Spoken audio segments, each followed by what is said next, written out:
여러분, 나는 여러분들이 건강하기를 축복합니다. 사람이 건강은 아주 중요해요. 건강을 잃으면 다 잃어버리는 거잖아요. 건강한 사람은 호흡과 맥박과 그리고 혈압, 체온, 이것이 대표적인 건강의 신호입니다. 혈압이 불규칙하면 아주 어렵잖아요. 또 당뇨가 있게 되어지면 어렵고 말이죠. 그렇습니다. 특히 체온은 면역력과 깊은 관계가 있다고 합니다.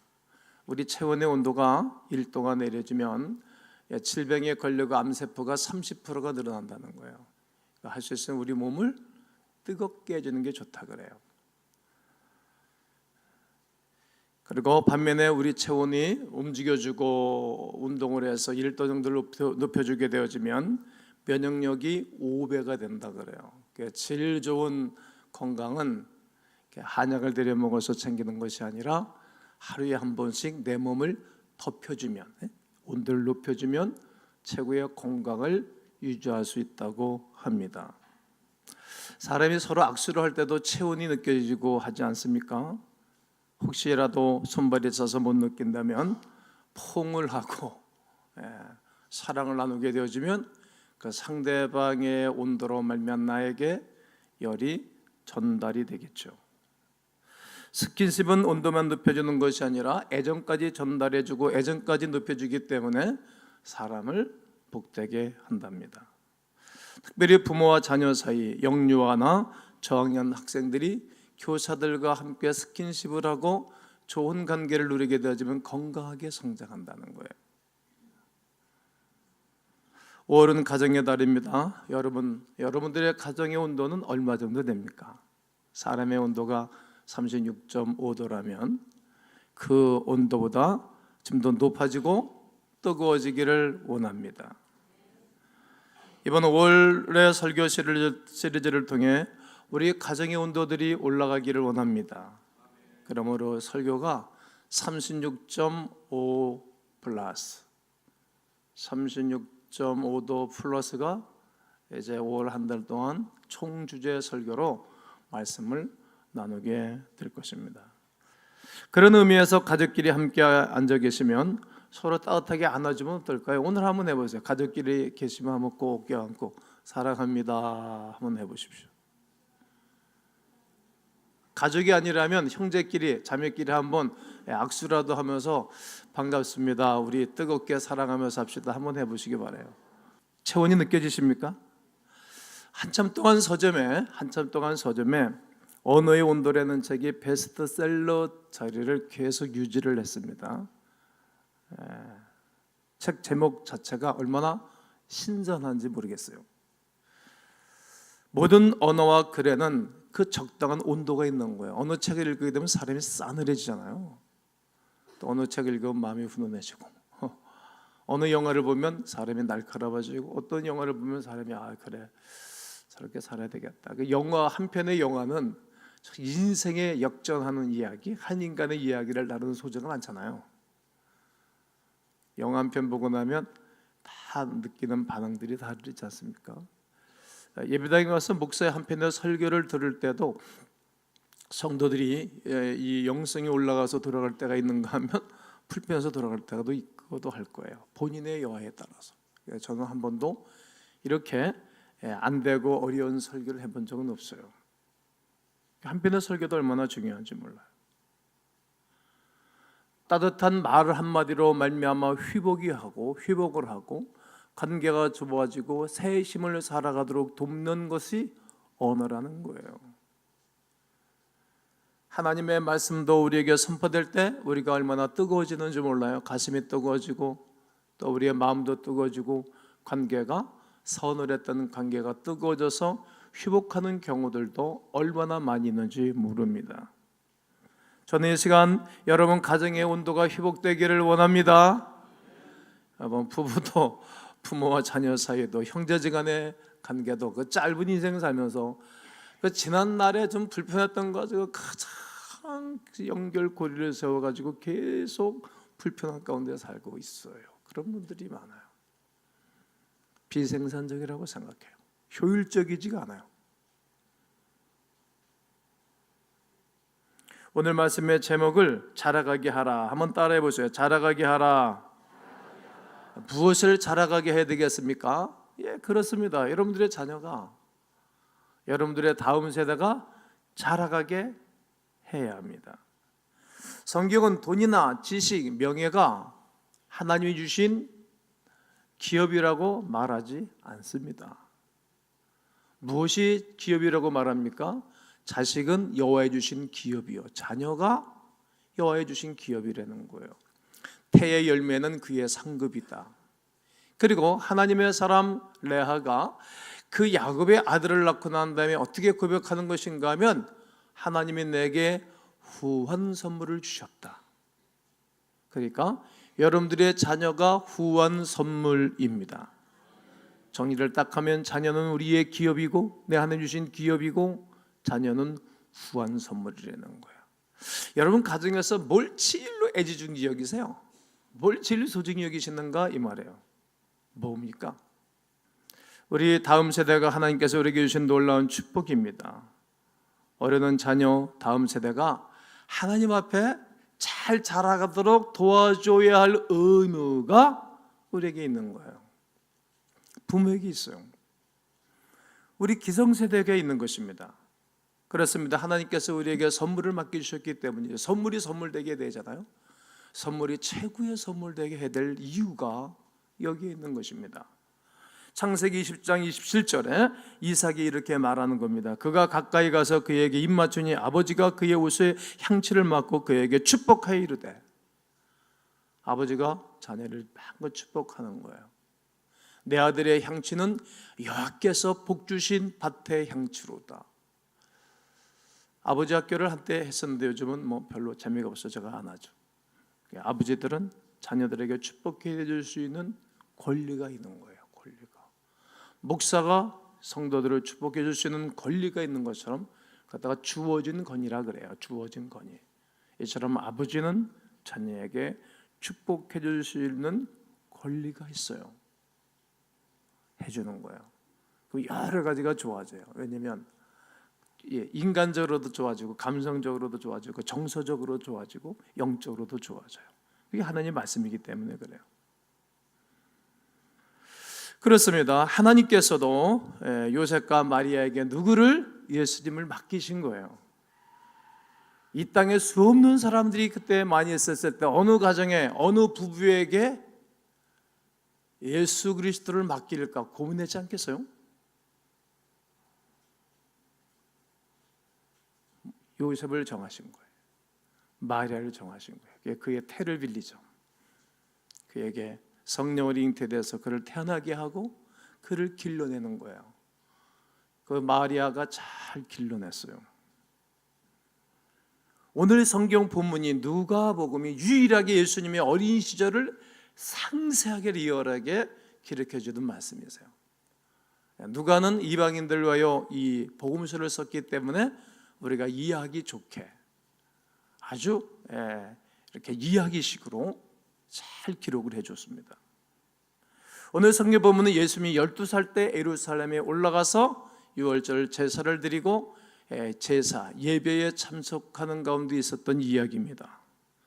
순례를 마치고 모든 고향으로 돌아가는 가운데 아이 예수가 당신들을 따라올 줄을 알고 걸어갔습니다. 그런데 아이가 안 보이는 거예요. 아이가 안 보여서 예루살렘으로 다시 올라갔는데 사흘길이 걸렸다 그래요. 놀란 일이 벌어졌어요. 근데 가보니까, 놀래서 가보니까 성전에 남아있어서 율법학자들과 바리새인들과 랍비들과 성경 이야기를 하는 거예요. 그 엄마 선생님들이 혀를 차면서 끌쩔쩔쩔 매는 거예요. 유대계 율법에 따르면 남자 아이들은 만 13세가 되면 13살이 되면 의무적으로 예루살렘에 올라가서 제사를 드려야 돼요. 제사를 드리지 않으면 아사의 개혁처럼 돌로 쳐 죽이는 것이 마땅하다. 강력한 성경법을 도입해서 그들은 예배를 드리는 거예요. 올라가서 유월절, 오순절, 초막절에 예루살렘 성전에서 예배를 드리는 것입니다. 즉 제사 드린다는 말입니다.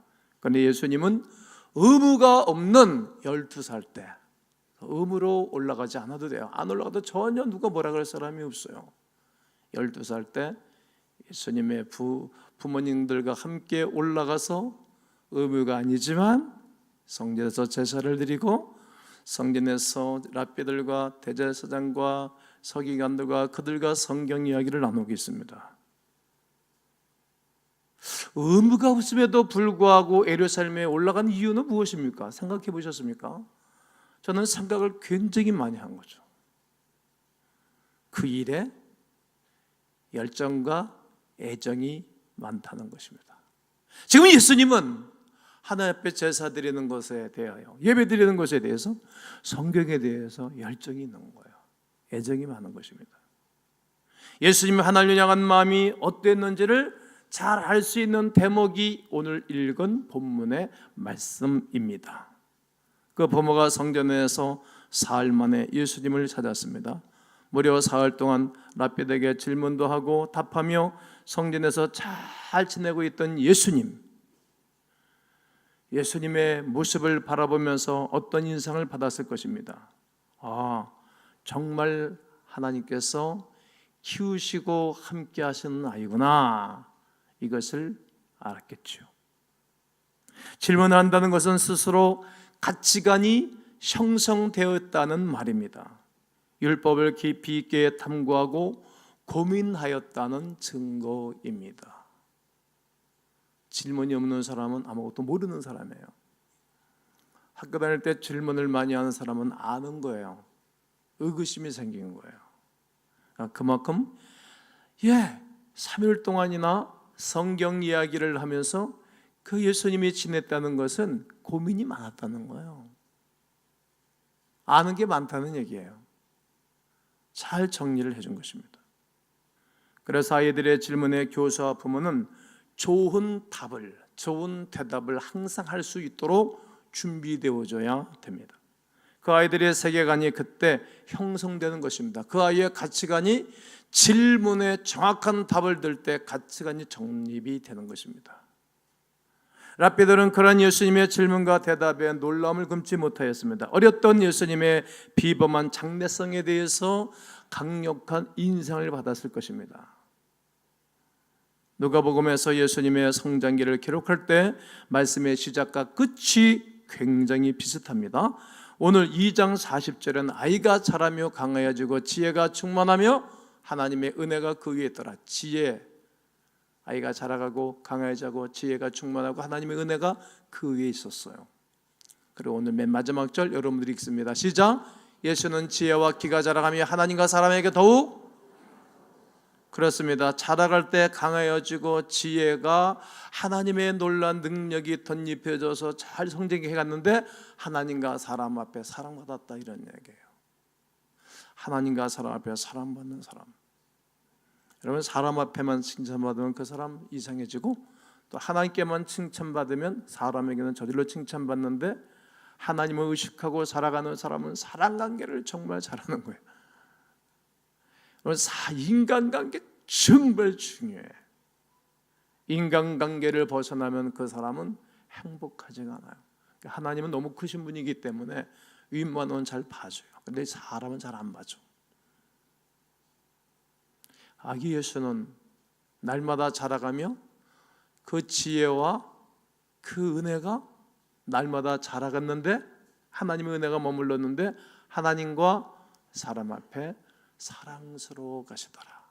이것이 오늘 본문의 말씀입니다. 그렇습니다. 우리의 자녀를 누가 키웁니까? 부모가 키웁니다. 부모가 키워요.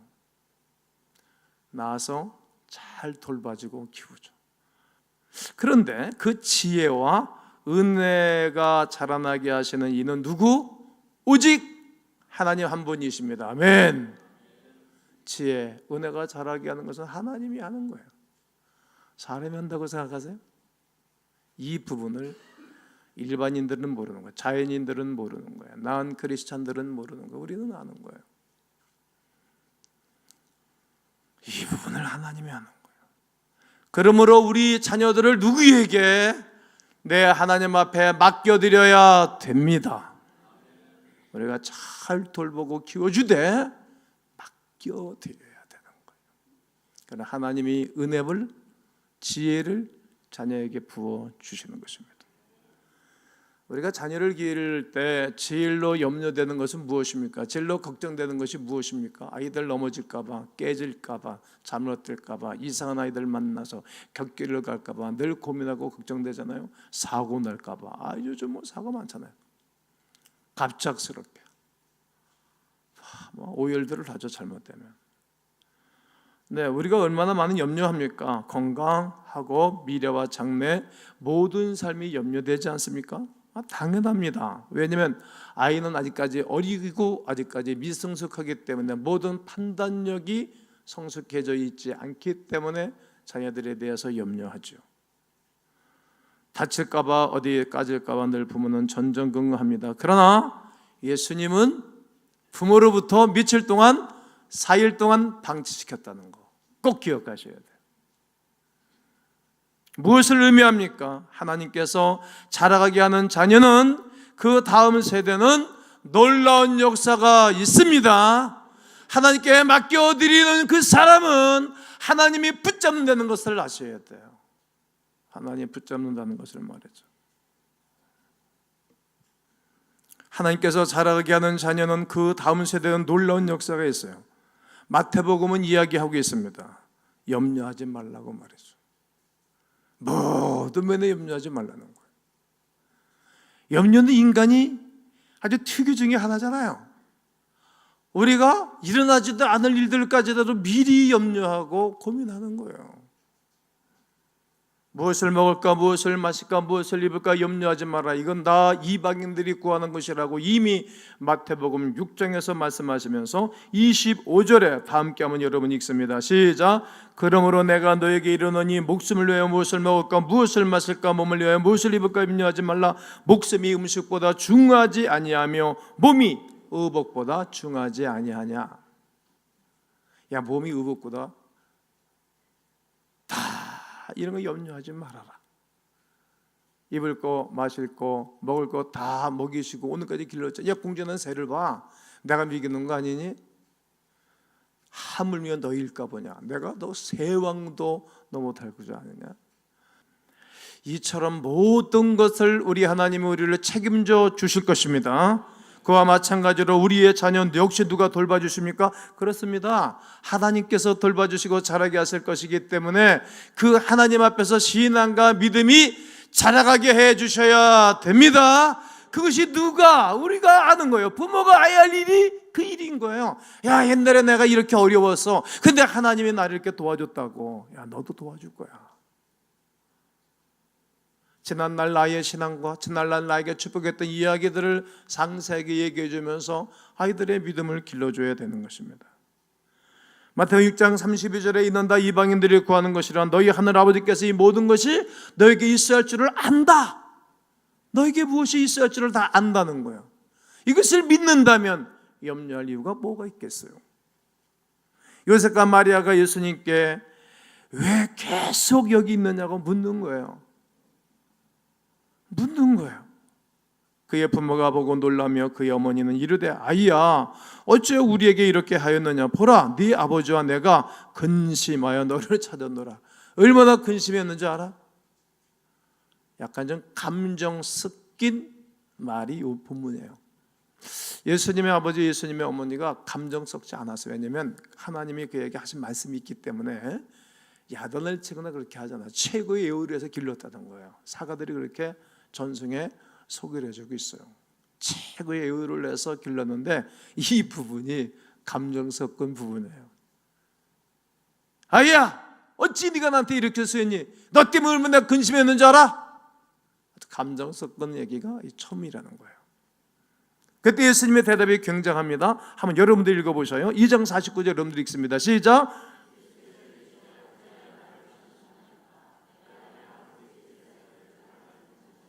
그렇습니다. 내가 나의 아버지 집에 있어야 할 줄을 알아야 되지 않겠습니까?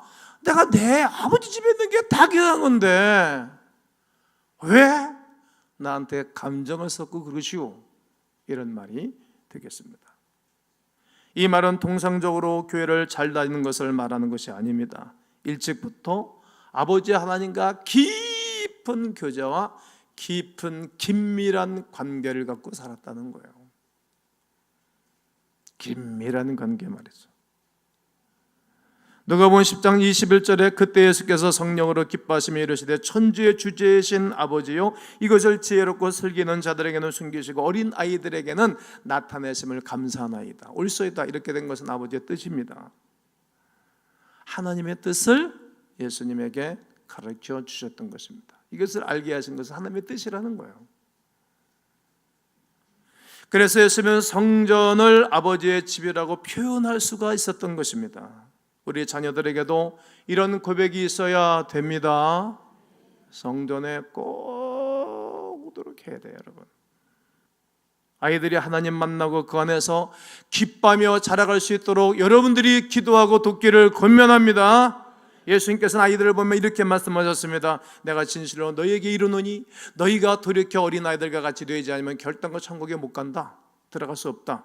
또 마태복음 19장 14절에서는 예수께서 이르시되 어린아이들을 용납해라. 오게 해라. 하나님의 성전 오는 것을 금하지 마라. 예배당 와서 별짓하게 오게 해라. 야단치지 말고 때리지 말아라. 학교 선생님들이나 때리지 교회 선생은 때리면 안 돼. 욕해서도 안 돼. 감정 섞어서도 안 되고 내가 그렇게 맨날 교육을 시킨다고. 내가 감정 섞어서 아이들 야단치고 그런 적 한 번도 없어요. 용납해 주는 거예요. 남 야단치는 사람은 더 엉망으로 살더라고 보니까. 그렇게 깨끗하잖아요. 깨끗한 물에 고기가 못 산다 그러잖아요. 천국은 이런 아이들의 것이라는 거예요. 오늘 마태복음 18장은 어린아이와 같이 되지 않으면 결단코 하늘나라 들어갈 수 없다. 19장에서는 하늘나라가 어린 아이들의 것이라는 것입니다. 아이들의 의도는 순수하고 영적으로 깨끗합니다. 그것은 무엇을 보고 알 수 있는 것입니까? 단순한 예를 들자면 젖먹이의 본능입니다. 배고프면 웁니다. 그러면 엄마가 왜 우는지 알아요. 애들이 더 울더라고. 그러면 우는 소리에 따라서 아이가 배고프구나, 덥구나, 춥구나, 그리고 배가 용변을 받구나 다 알아요. 다 안다고.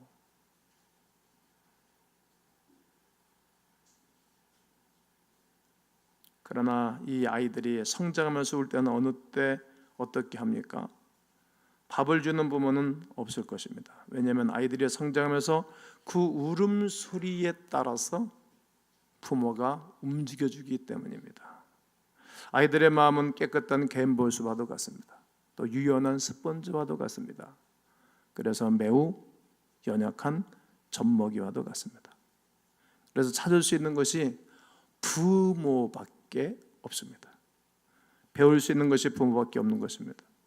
예수님은 아이들의 그 모습을 본 것입니다. 그래서 깨끗하고 유연하며 연약한 아이들이 부모를 찾듯이 하나님을 찾지 아니하면 결단코 천국에 들어갈 수 없다고 비유적으로 예수님이 말씀하신 것입니다. 그러므로 성도 여러분, 우리의 다음 세대를 하나님 앞에 맡겨드려야 하지 않겠습니까? 여러분, 교회 공동체 안에 서로 믿음과 은혜로 교제하면 승리할 수 있습니다. 교회, 여러분들의 교회 36.5도 플러스 교회를 만들기를 권면해. 여러분들의 가정이, 여러분들의 자녀가, 우리 교회가, 여러분과 모든 삶이 남북한이 36.5 플러스가 되기를 주의 이름으로 축원합니다.